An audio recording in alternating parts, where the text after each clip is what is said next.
On continue les kanji, plus qu'une centaine de caractères. Tenez bon les amis, on est presque au bout. N'oubliez pas, si vous voulez reprendre le début, il y a la playlist. Et puis voilà, et puis contactez-moi si vous avez besoin de cours, tout simplement. Voilà, puisque je rappelle que ces vidéos sont gratos. Aux dernières nouvelles. Peut-être que au moment où vous avez regardé cette vidéo, elle ne l'était plus déjà. Je ne sais pas. On verra bien. Donc, on avait vu pas mal de choses la dernière fois. On avait vu un composant un peu compliqué auquel on avait attribué le sens d'oiseau migrateur, qu'on va retrouver dans le kanji qu'on voit là, qui commence par la clé des doigts à gauche. Voilà, on a notre petit doigt, notre grand doigt, notre main pleine de doigts. Et à droite, on a notre chouette, notre hibou. Et j'ai oublié un trait, tiac. Plus le composant de l'amitié en dessous, tout ça qui fait notre oiseau migrateur. Coucou Eikichi, il nous reste une centaine de kanji à voir, pile. Voilà. Donc voilà. Tout ce petit ensemble, donc doigt, oiseau migrateur, ça représente, en tout cas c'est un kanji dont le sens c'est le soutien. Mais sa lecture c'est N. On trouve dans le mot ON, par exemple. Reviens là, petit mot. Voilà. ON, qui est le soutien, l'aide, apporter de l'aide, du soutien à quelqu'un. Coucou Yamisuke-san. ON. ON shimasu. Quand vous lui dites à quelqu'un que vous le soutenez, vous lui dites ça. ON shimasu. ON shimasu. Je pense qu'on a Enjo aussi, voilà. Je ne sais plus si c'était Joen ou Enjo. Voilà, c'est un kanji, niveau N1, mais qu'on trouve. C'est pas un kanji rare. Et cette idée de soutien, moi j'ai pensé, là, avec nos oiseaux migrateurs, là, j'ai pensé à une maman oiseau ou un papa oiseau, bref, un parent oiseau qui donnait avec sa patte, avec ses petits doigts, un peu d'aide à son bébé oiseau pour l'aider à le faire sortir du nid et à commencer à voler tout seul. Voilà. Donc j'ai pensé à cette aide-là, l'aide que fournissait avec ses petites papates, avec ses petits doigts, l'oiseau, le papa ou la maman oiseau migrateur, qui aidait son petit oisillon ou sa petite oisillonne, je ne sais pas si ça existe comme mot, à voler de ses propres ailes, un petit peu comme je fais là avec les kanji. J'espère vous aider à voler de vos propres ailes et surtout à faire vos propres histoires mnémotechniques. Le suivant. Cette fois-ci, on a la clé du fil. Tissu, textile, tout ça. On a le fil. Et à droite, on retrouve nos oiseaux migrateurs.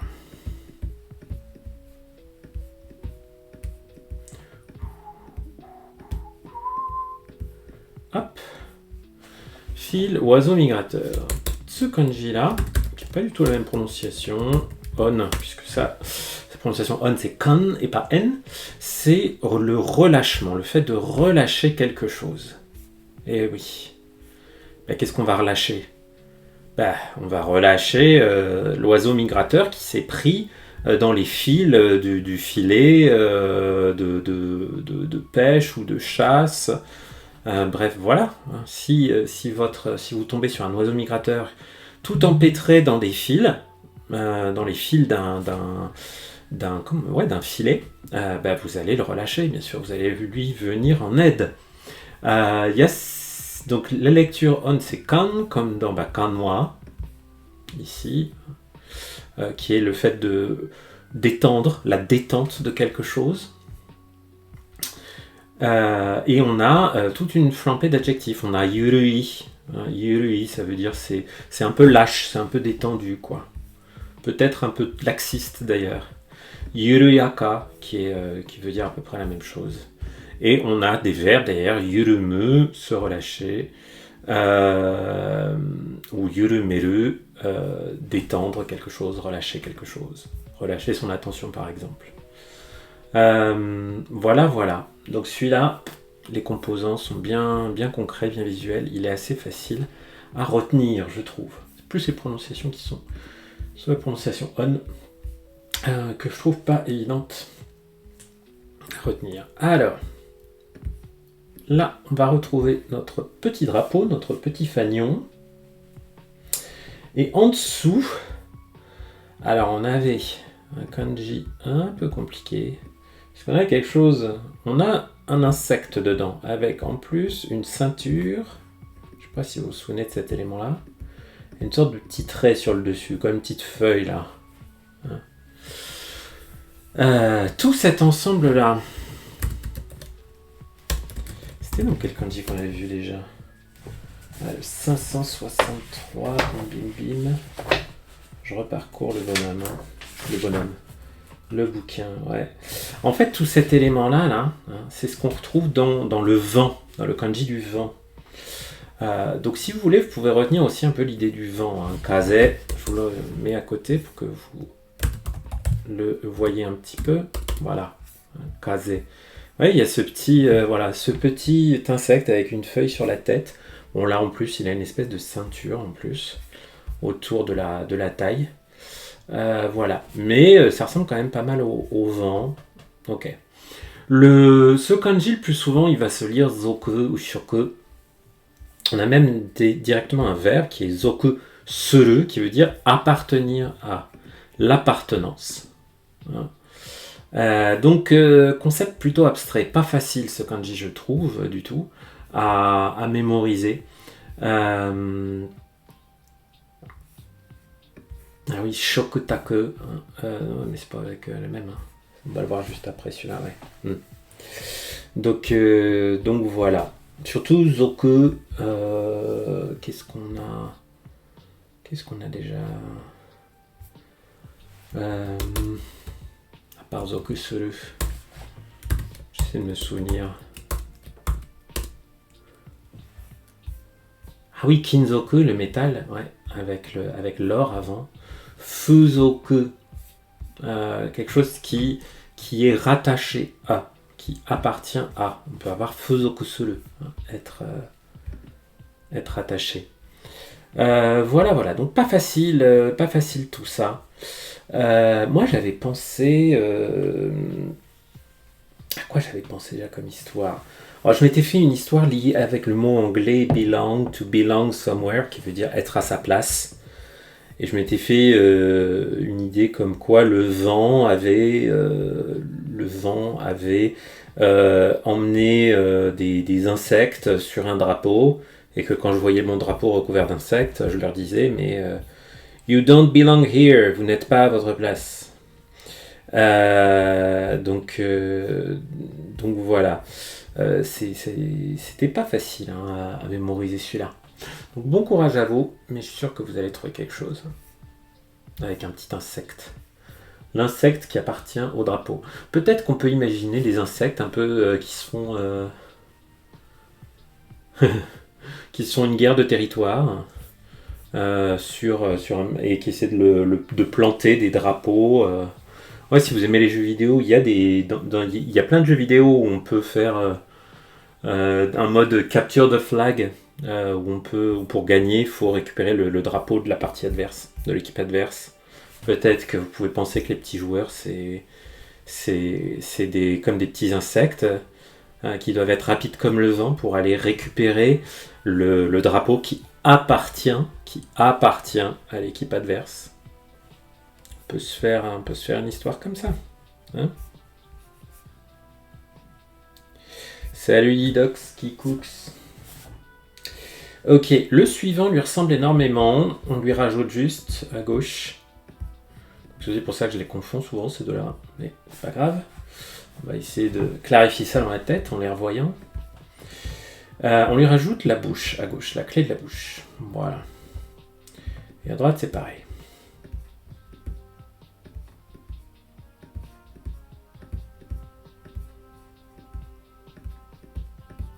Voilà. Celui-là, on le trouve dans le mot shokutaku, qui veut dire faire une commission, confier un travail à quelqu'un. Shokutaku, confier une mission. On a aussi le verbe shokusuru, qui veut dire confier un travail. Donc il y a l'idée de confier une mission à quelqu'un. C'est vraiment l'idée de ce kanji, confier une mission. Est-ce qu'on peut le dire de façon un peu plus courte ?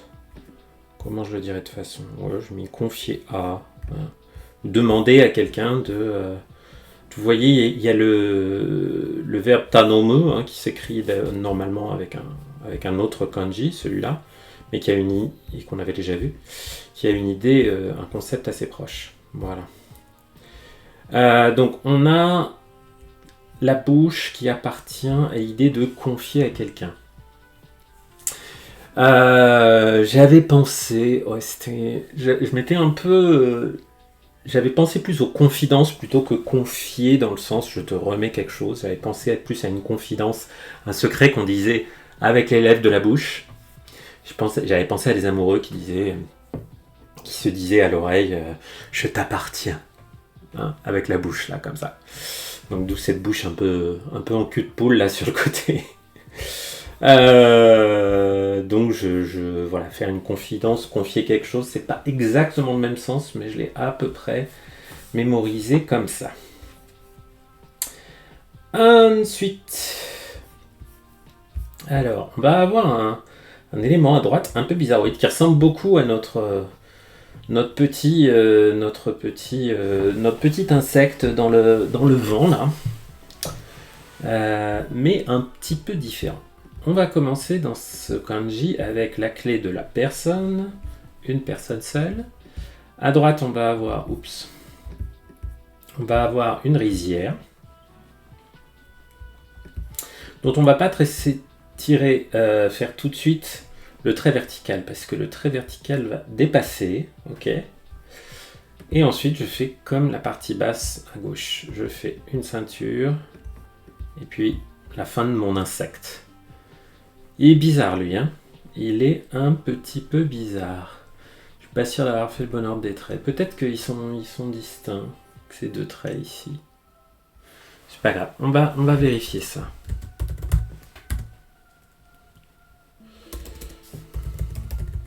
Voilà. Ce kanji qui se prononce gu, comme dans le mot geuzen, qui veut dire par hasard, par coïncidence. Par accident même. Bah non, j'avais fait le bon ordre des traits. Pourquoi il ne me l'a pas reconnu ? Peut-être que j'ai pas été assez patient pour regarder tous les caractères qu'il me proposait. Donc geuzen, par hasard. Par simple coïncidence, mais pas intentionnellement. Ok ? Toute cette partie droite là, tout cet élément, cette espèce d'insecte là, avec une belle ceinture et une grande tête, on va le sens qu'on lui met souvent, c'est le sens de Jiminy Cricket, qui est la petite sauterelle, ou petit criquet, je ne sais pas quelle est la différence exactement, les spécialistes des insectes le diront en commentaire. Le petit criquet qui parle à l'oreille de Pinocchio, celui qui est sa conscience. C'est lui, c'est Jiminy Cricket. Ok. Et à gauche, on a une personne seule. Donc, Jiminy Cricket, moi j'ai pensé à Pinocchio. Si vous ne l'avez pas vu, regardez-le, ça ne dure pas très longtemps. Et c'est l'original, celui de Walt Disney. Pas les... Enfin, il y a peut-être des Pinocchio plus récents qui sont très bien. Peut-être celui de Guillermo del Toro, je crois. Je crois qu'il est pas mal. Mais voilà, au moins celui de Disney, c'est un très beau film. Donc... vous savez, Pinocchio, il raconte des bobards, il est très influençable, il tombe sur des sales garnements.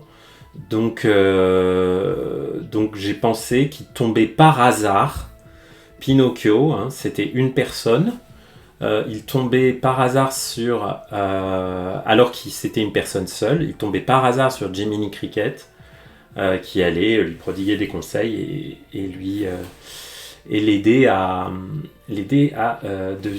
être un garçon un peu plus intelligent. Voilà. Si vous avez d'autres histoires avec les sauterelles, vous pouvez les utiliser. Et à quoi il va nous servir Jiminy Cricket? Ah oui, c'est parce qu'il faut faire d'abord la ceinture et ensuite ce trait-là, c'est ça. C'est ça que j'avais pas bien fait. Donc, hop, il m'a déjà repéré. Tiens, hop, et voilà. La clé du chemin à gauche, hein, qui encadre comme ça dans le bord gauche et le dessous. Ce kanji-là, vous voyez, ça peut être le verbe aru qui veut dire rencontrer. Voilà, pour le distinguer du kanji, du verbe aru, rencontrer, qu'on connaît déjà, on peut avoir l'idée de. On peut prendre l'idée de. Le mot-clé qu'a pris ici, qui est l'interview. Interviewer, l'entrevue, si on veut rester en français. Hein, une entrevue avec quelqu'un. Donc j'ai pensé que Jiminy Cricket, qui voulait que Pinocchio soit un bon élève, en chemin, il l'a mené sur le chemin de l'école pour qu'il ait une entrevue avec le directeur de l'école ou avec le maître ou la maîtresse pour qu'il puisse devenir un petit écolier modèle, qu'il ne sera pas. Puisque... Suite de l'histoire de Pinocchio avec le kanji suivant. Ah oui, pardon. Et qu'est-ce qu'on avait avec ce kanji? Parce qu'on n'a pas regardé des mots. Il est assez rare celui-là. Je vous avoue. Guzen, c'est l'autre. En fait, moi, je vois souvent le verbe ae avec. Non, c'est plutôt d'autres. Ah oui, reigu. Ah, gutai. Non, taigu, voilà, le traitement. Comment vous allez traiter quelqu'un que vous recevez. Donc c'est assez spécifique. Hein. Assez spécifique ce sens. Mais bon, voilà. En gros, vous rencontrez quelqu'un, vous avez une entrevue, un entretien avec lui dans ce kanji. Et une fois qu'il arrive à l'école, est-ce qu'il va être un élève modèle? Non. Et non, parce que Pinocchio, donc là on a Jiminy Cricket en haut du kanji, et non pas sur la partie droite, et en dessous on a Kokoro, le cœur, l'état d'esprit. Voilà. Et c'est quoi l'état d'esprit? Qu'est-ce qu'il y a dans le cœur de Pinocchio? Eh bien, pas grand-chose, parce qu'il est un peu stupide, un peu bébête. C'est Oroka, hein. Oroka monome, hein, espèce d'idiot. C'est le sens de ce mot Oroka et de ce kanji, la stupidité. On a aussi cette lecture Gu qu'on trouve avec Gucci, qui n'a rien à voir avec la marque de luxe. Hein. Gucci qui veut dire le fait de se plaindre un peu bêtement. Voilà. Donc c'est un peu la suite de notre histoire avec Pinocchio et Jiminy Cricket. Et si on continue, le dernier qu'on va avoir dans cette micro-série Pinocchio. Donc là, cette fois-ci à gauche, je l'ai fait trop lui. On va avoir le sommet. Et à droite, on a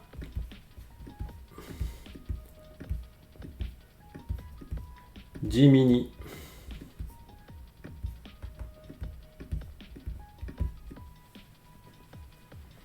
Et oui. Et où est-ce qu'on va le retrouver, lui? J'ai encore fait un mauvais ordre des traits? Bah non, je fais un bon ordre des traits, là.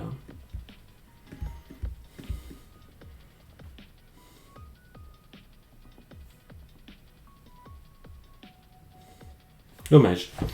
C'est pas grave, on va le trouver différemment.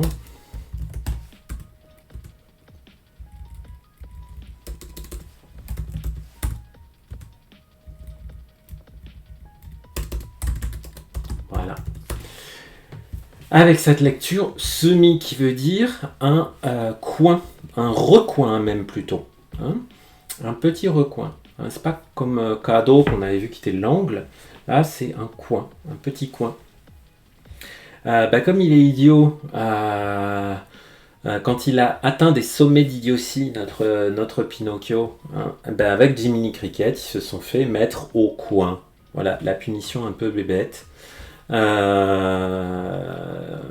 peu bébête qui se sont prises à l'école parce que ils faisaient pas attention.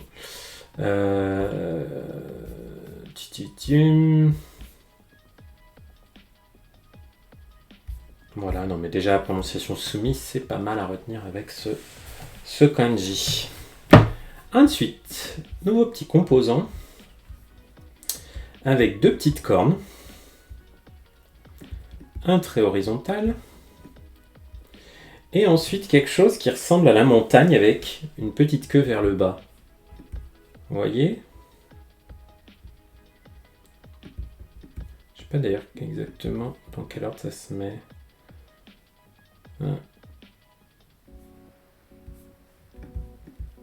Ce composant que là on va associer au chemin, ouais, il ne l'a pas très bien reconnu.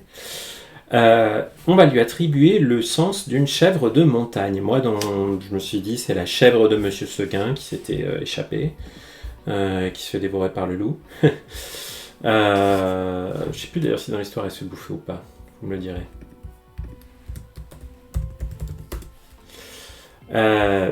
Tout ce kanji, donc là, associé au chemin, c'est le sens de ce kanji, c'est l'inverse. L'inverse, l'opposé, le sens contraire, si vous voulez, le sens contraire, le sens inverse. Donc moi j'ai pensé que ma chèvre de Monsieur Seguin, elle était partie sur le chemin et que pour revenir, elle avait fait le chemin en sens inverse parce qu'elle était quand même revenue. J'avais fait un happy end. Je suis pas sûr que ça se termine aussi simplement l'histoire du conte. Pauvre Biquette. Voilà. Et donc en lecture, on a Saka, qui veut dire l'opposé. On a aussi Gyaku, en lecture on. Gyaku des. Gyaku des. C'est le contraire, c'est dans l'autre sens. Gyaku des. Quand vous faites un truc dans le mauvais sens. Sakasa, qui veut aussi dire l'inverse, le sens opposé. Voilà les petits sens qu'on a sur ce petit kanji.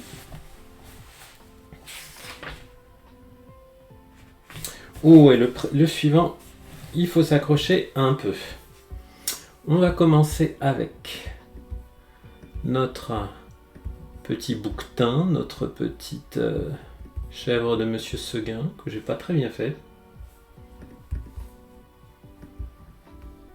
Voilà, ça c'est mieux. À droite, on va lui mettre la lune. Et en dessous, je lui mets la terre, le sol. Alors, yes, il a été reconnu. Merci beaucoup. Ce kanji, alors, on a cette lecture Deku. Et si on fait une petite recherche image, c'est marrant avec. Parce que généralement, on voit...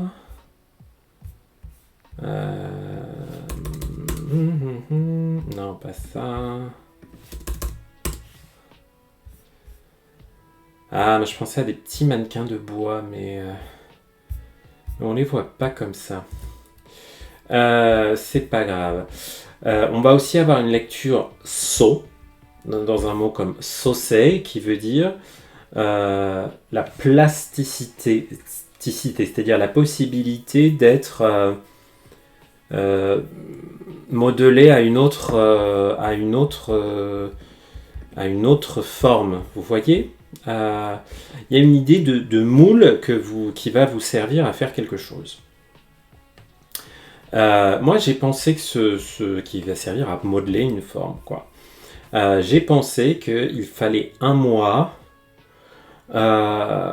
pour que sèche la terre qu'on avait mis dans un moule. J'ai pensé qu'après, qu'une fois que la chèvre de Monsieur Seguin, elle s'était faite... Ah non. Ouais, elle s'était faite manger par le loup. Le Monsieur Seguin était tellement triste qu'il a pris de la terre, qu'il l'a mise dans un moule en forme qu'il l'a modelé, modelé pour en faire une réplique de sa petite chèvre et que ça a mis 1 mois à sécher. Voilà. Bon. Pas dingue. Mais voilà, le seul mot qui me vient à l'esprit, c'est kasosei, qui est justement la plasticité, le fait d'être no kasosei, la neuroplasticité. J'avais vu ça dans un texte un peu compliqué. Donc voilà. Et toujours les aventures de notre chèvre. Vous voyez, on peut réinventer les contes quand on étudie les kanji. Donc là, on a notre chèvre que j'ai toujours pas bien. Voilà. Pas très bien proportionné. On va lui rajouter la lune.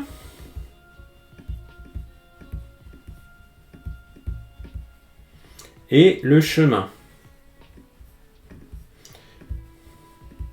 Donc après, c'est vous qui voyez. Soit vous faites une histoire avec les 3 éléments séparés, soit vous reprenez l'idée du contraire, du sens inverse et de la lune, pour vous faire l'histoire que vous voulez.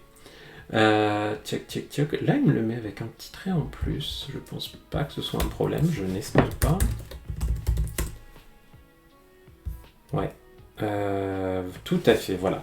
Donc c'est bien lui. Bon, là, il a un petit trait en plus. Ça arrive parfois avec cette clé de lecture. C'est pas très grave. Au niveau du sens, ça va pas changer grand-chose pour nous. Donc, tout à l'heure, on avait le sens inverse. Là, on a carrément le fait de remonter le sens le contre-courant. Voilà.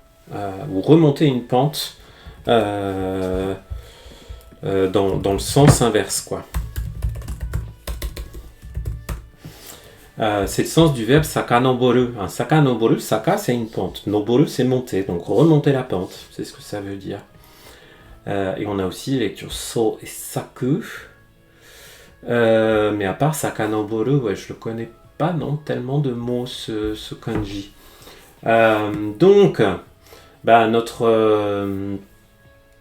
moi, j'avais pensé que ma petite chèvre de Monsieur Seguin, elle était partie sur le chemin, comme tout à l'heure, en sens inverse, et qu'elle était partie dans la montagne, et pour remonter la pente, elle s'était aidée de la lumière de la lune.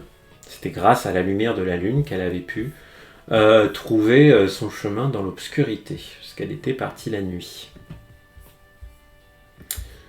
Ensuite, on va avoir une grande ceinture ou une canopée, enfin bon bref, en termes de... ou un grand capuchon, hein, je préfère le sens de la capuche du grand capuchon, parce que là vous voyez qu'il entoure tout le kanji. Et en dessous je vais avoir donc ma chèvre de Monsieur Seguin, mon petit bouquetin. Mais cette fois-ci, le trait ne va pas dépasser en dessous. D'ailleurs, vous pouvez prendre plus de place.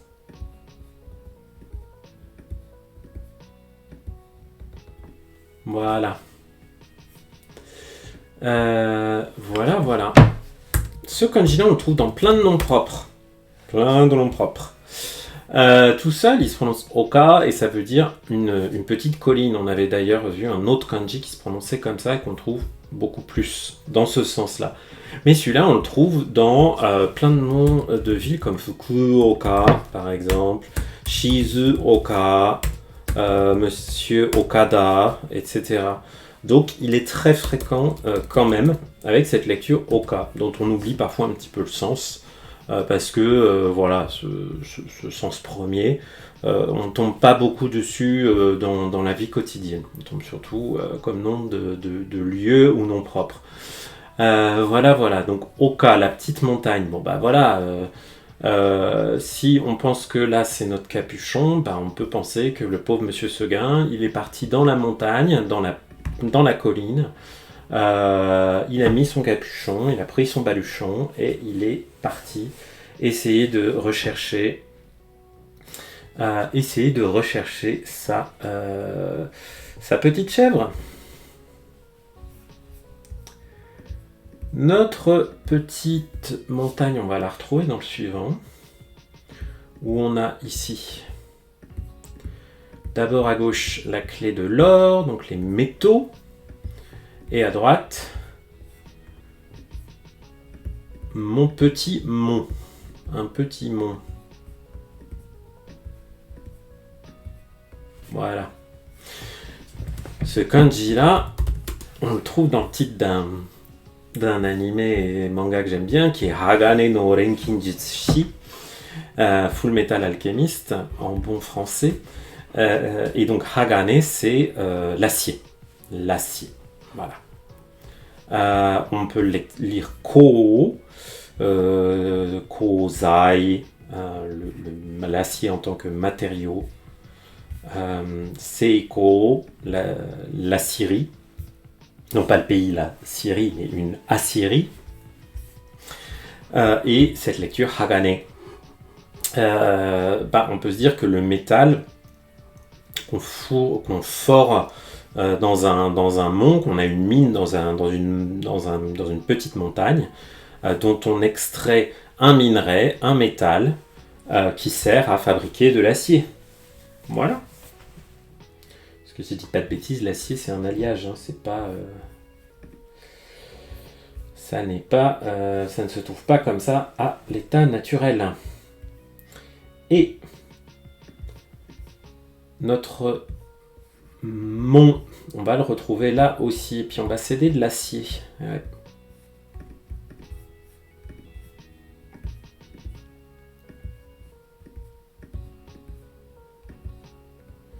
Donc j'ai le mont, et à droite j'ai le sabre.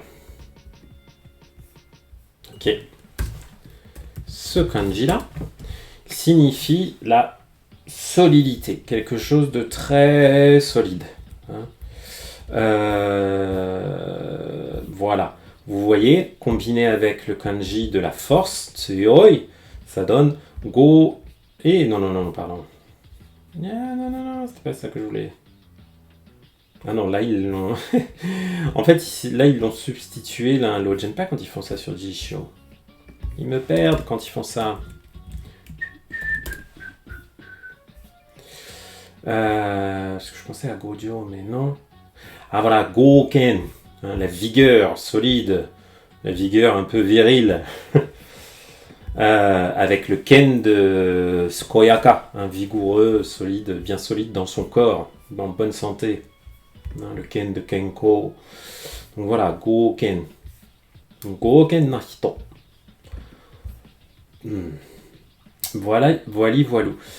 La solidité, moi j'ai repensé à nos histoires, notre monde dans lequel dont on extrait du minerai pour faire de l'acier. Et qu'est-ce qu'on s'en sert cet acier, on s'en sert ensuite pour faire des sabres. Et ces sabres, ils sont particulièrement solides. Voilà. Et voilà. Le suivant.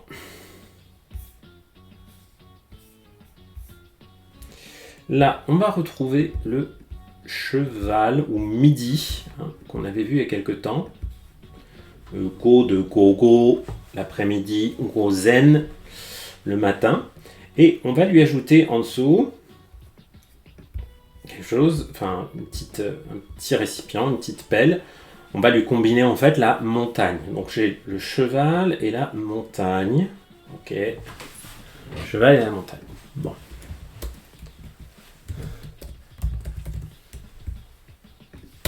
Ce kanji qui se lit kan, quasiment toujours kan, signifie une boîte de conserve. Un conteneur dans lequel vous allez conserver des aliments. Voilà. Notamment, on a le mot kanzume. Kanzume, c'est de la bouffe en boîte de conserve, des boîtes de conserve. Ou juste kan, tout court. Hein. C'est aussi une canette ou une boîte de conserve, c'est-à-dire un récipient métallique dans lequel vous allez conserver de la bouffe ou des boissons. Que vous dire de plus sur cet élément on a du coup le cheval et on a la montagne. Ouais, si on pense aux histoires de... On peut imaginer on peut imaginer un pays très lointain, très reculé, ou voilà, où ils n'ont pas de vaches, ils n'ont que les chevaux. Et ils se servent des chevaux pour pas mal de choses, notamment pour manger. Hein. Et donc, qu'on met, quand les chevaux sont morts, on met leur viande dans des boîtes de conserve pour pouvoir les manger plus tard. Bon, c'est pas très sympa pour les chevaux, mais ça peut nous aider à retenir ce kanji. Une boîte de conserve avec la viande de cheval, je ne sais même pas si ça existe. Il y a encore des gens qui mangent de la viande de cheval. J'avoue, moi, quand j'étais petit, ma maman, elle m'en faisait manger. Ça m'est arrivé. Je vous rassure, ça ne m'est pas arrivé depuis longtemps. Voilà. Donc là, je vais avoir le sommet. Ensuite, ma petite serpette avec le sens de ligoter. Et à droite, j'ai en dessous plutôt, j'ai ma boîte de conserve. Ce kanji-là, qui se lit to, tout seul, comme dans le mot toge, veut dire la poterie, la céramique. Hein. Toge, toki, des pots, des céramiques, des choses faites en terre cuite qui a été, en terre cuite. Toge. Lecture souhait, je vous avoue, je suis pas trop tombé dessus, je la connais pas trop. Mais Toge, Seito, tout ça, on tombe dessus. Eh bien, moi j'ai pensé que pour faire de la bonne poterie, il fallait aller au sommet de la montagne, utiliser sa petite serpette pour creuser un peu la terre, creuser l'argile, mettre tout ça dans des boîtes de conserve, qu'on conserve bien pour pas que ça sèche trop. Et tout ça, ça nous sert à cette base, ça nous sert à faire des belles poteries, des choses qui vont être bien solides. Tiec. Alors, nouveau petit composant. On va mixer notre chouette. La chouette, le hibou. Attendez. D'abord, je vais vous montrer directement dans un kanji. Donc, le petit kanji qu'on va voir. Donc, on va avoir à gauche la clé des doigts, la main. Et à droite, on va avoir notre chouette combinée avec quelque chose qui ressemble beaucoup à notre boîte de conserve. Vous voyez, il manque juste le trait là. Le trait ce petit trait là, oblique au début. Mais sinon, c'est la boîte de conserve. Là, j'ai le hibou et la boîte de conserve. Tout cet ensemble, on va lui donner le sens d'un grand condor. D'un grand, magnifique rapace. Le condor. Ok ? Donc, les doigts et le condor. Ok. Le sens. On va trouver le verbe yureru qui veut dire vibrer, être secoué, trembler. Yusuru.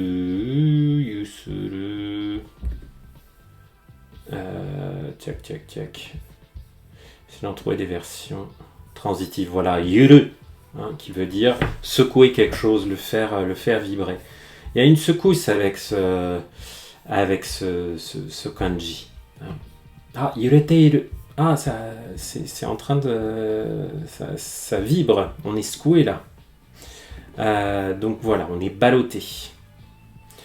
La lecture yo, je la connais pas bien. Je la connais pas très bien. J'ai pas d'exemple en tête. Mais le verbe yureru, on le trouve pas mal. Il est pas facile à mémoriser, je trouve. Moi, le condor, ça me fait toujours penser à un vieux dessin animé qui était Les Mystérieuses Cités d'Or, dans lequel il y avait un grand condor, voilà, qui ressemblait à peu près, qui ressemblait même à ça. Donc voilà, et qui avait permis à Esteban et ses deux camarades de partir à la recherche des cités d'or. Donc pour moi c'est ça, ce condor là, c'est le grand condor. Mais vous en trouverez sans doute un qui vous parle. Et j'ai pensé que la première fois qu'il avait utilisé le grand condor, qu'il avait appuyé avec ses doigts sur la touche de décollage du grand condor, ils avaient été secoués dans tous les sens parce que ça faisait des centaines d'années que ce condor n'avait pas été utilisé. Voilà. Ensuite, on va avoir la clé du langage. Et à droite,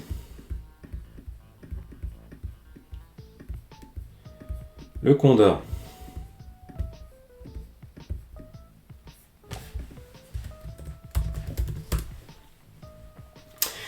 Vous voyez qu'on a Utae, Utai.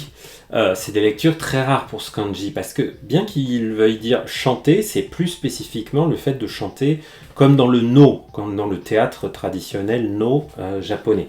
Donc c'est pas tout à fait la même chose. On a surtout cette lecture yo qu'on trouve par exemple dans le mot kayo kyoku, hein, kayo kyoku, qui sont toutes les chansons pop très sentimentales japonaises qu'on a trouvées dans l'ère Showa. L'ère Showa, c'est ce qui a suivi quand on parle du Kaio Kyoku, on pense vraiment à ce qui s'est passé beaucoup après la Seconde Guerre mondiale. On était encore dans l'ère Showa, puisque c'était le même empereur que pendant la guerre, c'était encore Hirohito. Voilà. Ok, donc on a le langage, on a le condor. Donc moi j'ai encore pensé à mon grand condor, et je me suis fait toute une histoire où pour l'activer, il fallait lui parler, lui faire une incantation dans une langue ancienne, il fallait lui dire des choses, vous voyez, avec le langage, pour qu'il accepte de bouger et de décoller, et qu'il fallait lui chanter comme de façon traditionnelle, comme dans du no. Voilà, bon, ça vaut ce que ça vaut. Vous n'allez pas voir ce kanji très très très souvent. Et on arrive, numéro 2120, au kanji le plus compliqué, attention, accrochez-vous, de tous les 2200 kanji qu'on voit dans la méthode Remembering the Kanji. Donc, on va s'accrocher, les amis. C'est un kanji qui a 24 traits. 24 traits. Et quand vous verrez son sens, vous allez probablement un peu rigoler. Donc voilà, on va commencer d'abord. Alors, on va pas faire trop grand parce que sinon on va jamais y arriver, ça va jamais tenir dans le carré. On va commencer par un arbre, ok ? Ensuite, on va avoir la canette, la boîte de conserve. Puis un deuxième arbre. Et ouais, tout ça, ça n'est que la partie supérieure. Ok ? Ensuite, en dessous de ça, j'ai une couronne. Une couronne. En dessous de ma couronne, je vais avoir une botte de foin, là, une petite croix X, entourée de 4 petites étincelles. Elles-mêmes, elles sont contenues dans une espèce de pelle, dans une espèce de petite boîte. En dessous de cet élément-là, je vais trouver une cuillère en bois, tenue par un petit enfant, là, c'est l'image mentale que je m'étais faite pour ça. Et à droite, 3 traits qui veulent dire la forme. Et il m'a reconnu, youhou! Vous voyez, on arrive à le tracer. Quand même, hein, compliqué celui-là. Ce kanji-là, il est tellement compliqué que souvent, quand les Japonais parlent de mots utilisant ce kanji, ils les mettent en kana. Mais il se prononce utsu, comme dans utsubyo, qui veut dire la dépression. Il est tellement compliqué qu'il est déprimant, ce kanji. C'est le désespoir total, c'est glauque, quoi. Le sens premier de ce kanji, c'est vraiment quelque chose de glauque, de mélancolique, de déprimé.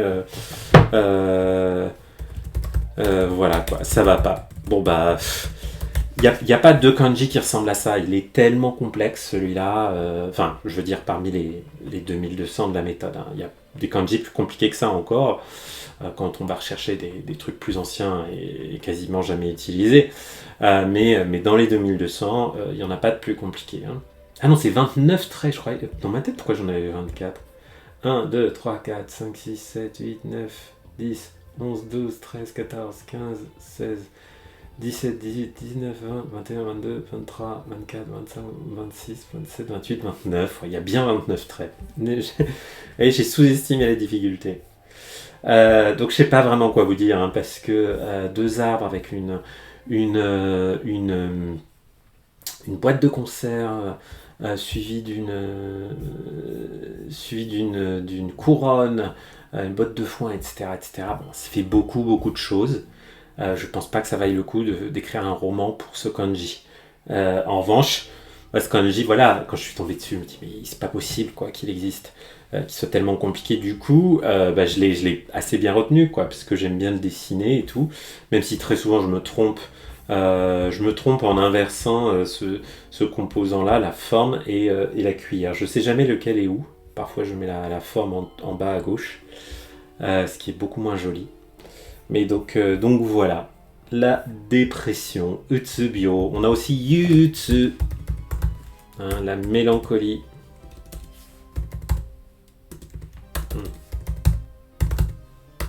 Yutsu, la mélancolie. Dans laquelle on ne va certainement pas sombrer, alors qu'on est si près d'avoir étudié 2200 kanji quand même. Le suivant, kanji que j'aime pas du tout parce qu'il a un sens assez abstrait.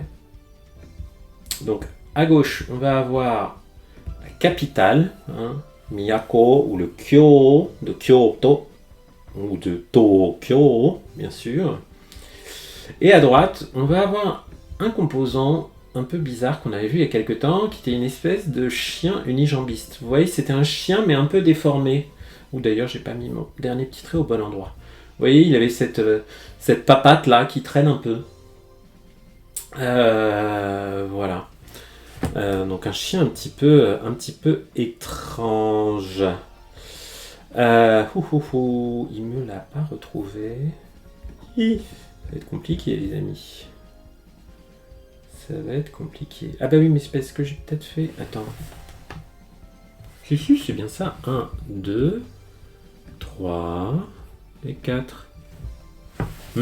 Pourquoi ne veux-tu pas me le retrouver? Ah bah si, il est là. Il est là. There it is. Parce que je pensais surtout à la lecture Shu. Mais bon. Voilà. En termes de sens, on va avoir, en ce qui concerne, prendre place aussi. Bon, pas facile, hein.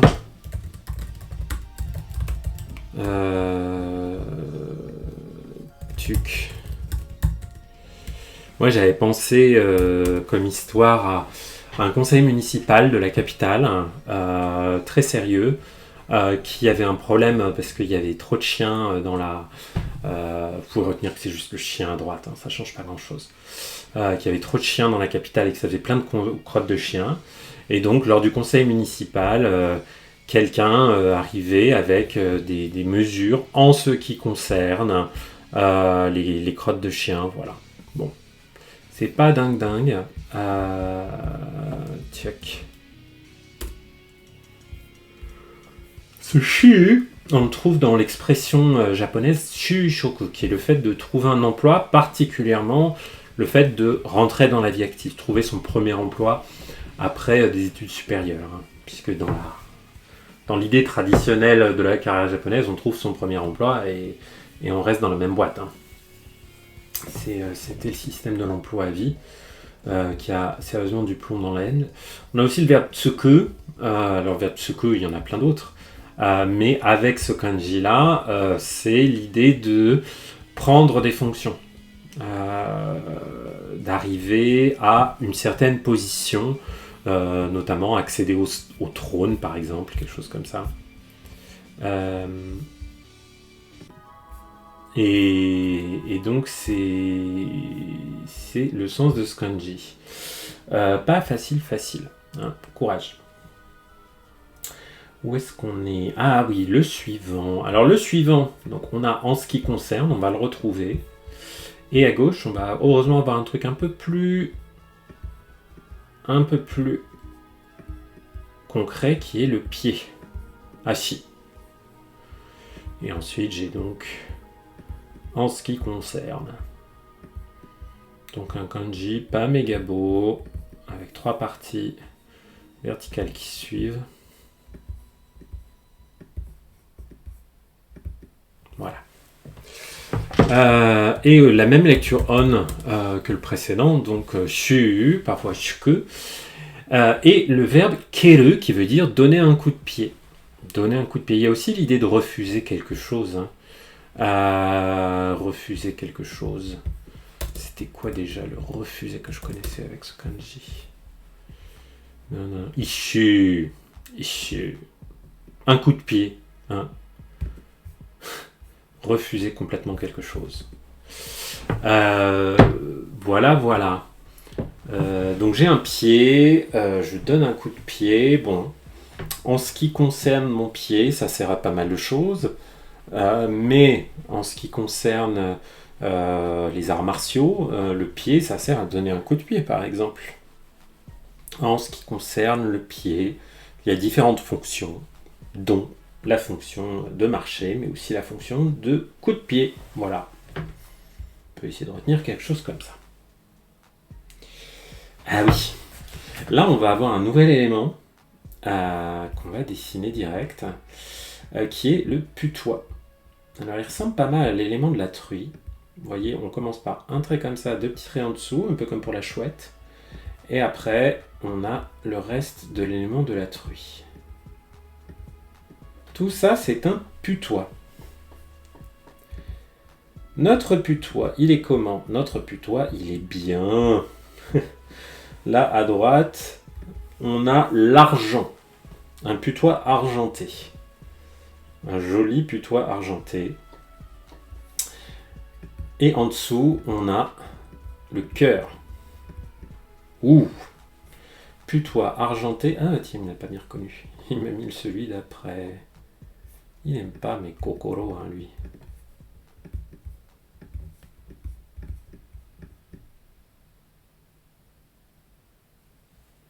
Bam. Ça m'embête parce que lui, j'ai plus de mots qui me vient à l'esprit. Mais si, il y en a d'autres qui vont me venir à l'esprit, les amis.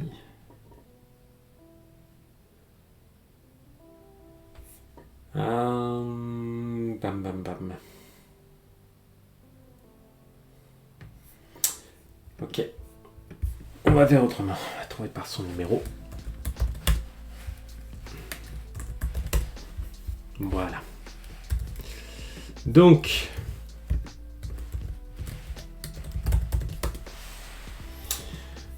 je regarde juste l'ordre des traits pour essayer de comprendre. Bah non, je comprends pas trop. Ah, si, c'est parce que je sais quel est le problème. Et oui, j'ai fait une version un peu abrégée de... Il me manquait un trait. Eh oui. Le trait qui me manquait, je vais vous le montrer, c'est que, voilà. En bas, là, j'avais juste fait un trait comme ça. Mais non, il y en avait 2. Parce qu'on était à droite. Et là, avec un peu de chance, il va me le reconnaître. Voilà, là, il me l'a reconnu. Merci pour le reminder. Ça, c'est l'adjectif nengoro, qui veut dire cordial, chaleureux, très sociable, voilà. Quelqu'un qui, voilà, avec qui vous entendez bien, qui est intime. Vous verrez sur Jisho, il y a d'autres sous-entendus, hein, c'est rigolo. Voilà, nengoro, c'est comme ça qu'on le trouve. Et on a une lecture on qui est kon, comme dans kondan, hein, une petite discussion informelle. Konshin, l'amitié, l'intimité, le fait de bien connaître quelqu'un. Donc il est censé être sympa ce kanji. Eh ben, moi j'ai pensé que Pépé le putois,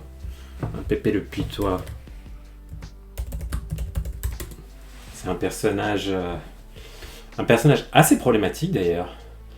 parce qu'il passe son temps un peu à harceler les filles dans les histoires dans les histoires Looney Tunes là.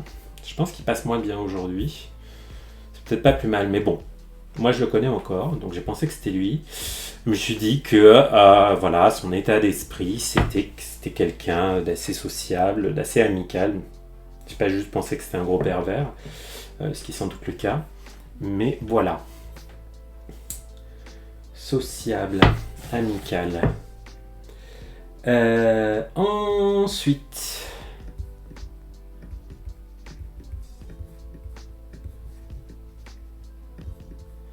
on va retrouver encore Pépé le putois dans cette deuxième histoire. Où là, on va remplacer le cœur par le sol. Le sol. Hop. L'idée de ce kanji, elle est pas hyper quotidienne, on va dire, hein, mais elle est intéressante. C'est le défrichage. C'est l'idée que vous allez trouver un nouveau terrain, un nouveau sol, et que vous allez défricher pour pouvoir ensuite le cultiver. Voilà. Donc on ne le trouve pas méga souvent. C'est le genre de kanji, si on les oublie un peu, ou si on confond avec le précédent, c'est pas gravissime, c'est assez rare que ça soit grave. Voilà. Donc, Pépé le putois et le terrain, le sol. C'est un putois, Pépé le putois. Donc, si je l'envoie sur un terrain où il y a plein d'autres bêtes, il va les chasser parce que il pue tellement que ça va tout défricher, ça va me tuer les mauvaises herbes, ça va enlever toutes les petites bêtes. Voilà. Et après, j'aurais plus qu'à enlever le putois. Voilou. Et voilà. La petite idée derrière ce kanji. Alors, le suivant, il est aussi gratiné, il est difficile. Donc on va encore avoir notre putois. Là, c'était le putois argenté.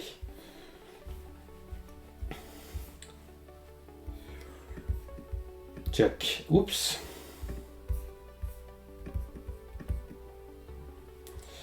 Notre petit putois. Qu'est-ce qu'il va encore nous faire? Là, il va être bien le putois. Parce que j'ai pas juste qu'il est argenté. Vous voyez, j'ai un petit trait en plus au-dessus, là. Donc c'est Yoi, si vous voulez. Ah non, c'est même pas ça, pardon. Non, j'ai carrément la couleur, le blanc, la couleur blanche. Que je vais mieux faire que ça, pardon. C'est des kanji qu'on voit vraiment pas très souvent, donc on les apprend histoire de se dire qu'on les connaît, mais on les voit pas très souvent. Hein. Ça sent la fin, les amis. Voilà. Donc ça ressemble un peu au grand frère, mais voilà, c'est le blanc et des jambes en dessous. Le blanc, shiroi, et des jambes en dessous. Le sens de ce kanji, c'est donc la contenance, pas dans le sens contenir quelque chose, mais l'apparence de quelque chose. Sa lecture, ça va être beau, comme dans le mot fubo, qui veut dire l'apparence de quelque chose. Avec kaze, le vent. Hein, le vent, ça veut, ce kanji signifie aussi la manière de quelque chose. Voilà. Fubo. Il peut avoir la lecture katachi, mais pour ça, on a un autre kanji qui est un peu plus adapté. Donc, l'apparence de mon putois, c'est que c'est une créature plutôt blanche, blanche et noire, qui se tient sur donc mon putois, toujours Pépé le putois, hein, il se tient quasiment toujours sur ses deux pattes arrière, comme s'il avait des jambes, humaines. Voilà à peu près l'idée de ce kanji, hein, son apparence, sa contenance. Voilà, 2125 kanji au compteur.